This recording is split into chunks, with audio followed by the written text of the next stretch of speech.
It was nearly 20 years ago when I visited the country of Chad. I flew from Washington to Paris, then I caught a direct Air France flight straight to Jamena. I went to many places in Chad and I was quickly reminded of the vital importance of water. Half the country is desert, but water is precious everywhere. And I'll never forget meeting a man who'd been waiting months and months for baptism, but there was just no water. When I got to Chad, kind church members welcomed me like I was a long-lost family member. Everywhere they told me how happy they were that their world church hadn't forgotten them. I didn't know much about the country, but I did know it was poor. Not just uncomfortably poor, but kind of how are we going to survive tomorrow kind of poor.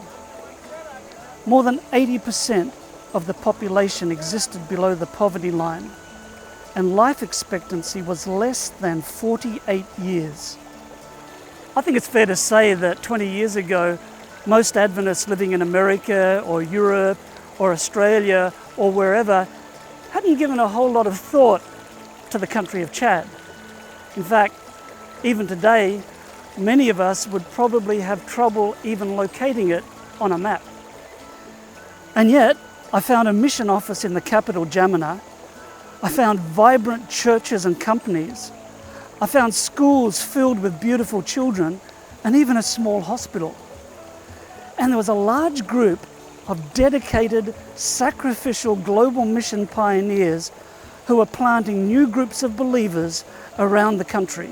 I found a church in Chad which, like the rest of the country, was desperately poor. But here's my point. The church was alive. It was active. It was witnessing. They had projects and programs. They were making a difference in their community. And how did that happen? Well, it was through the work of the Holy Spirit and through church members around the world who had faithfully given their tithes and mission offerings, not knowing where each dollar would necessarily end up.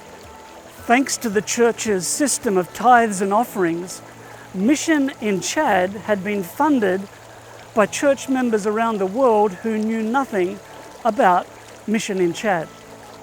I got to thinking about the old expression, the squeaky wheel gets the grease. Roughly translated, it means that whoever makes the most noise, they're the ones who get the most funding.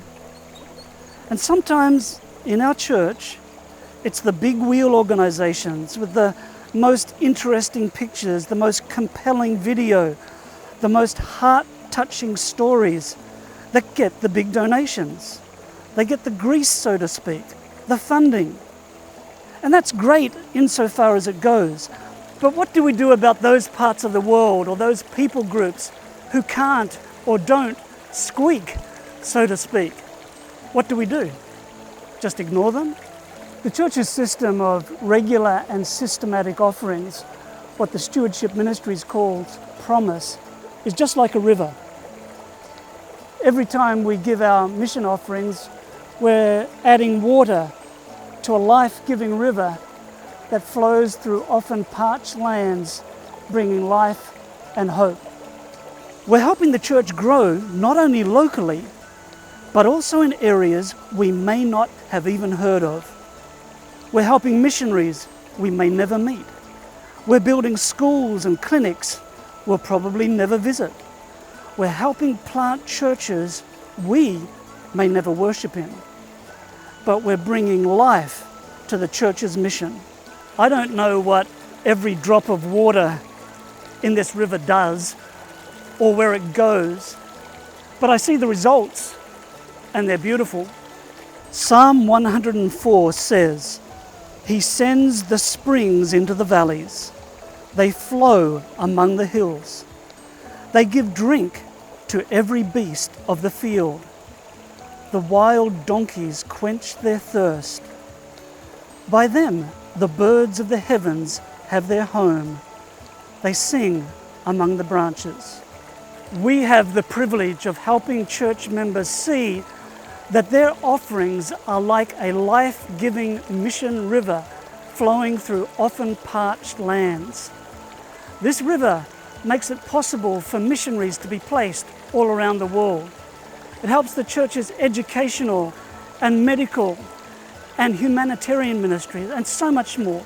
The past few years, we've seen millions of people give their hearts to Jesus and join the Seventh-day Adventist Church.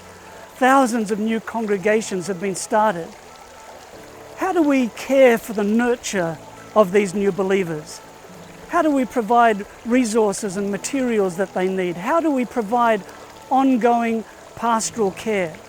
Life-giving mission offerings given regularly and systematically help sustain and grow new work around the world. And that's what the church is all about.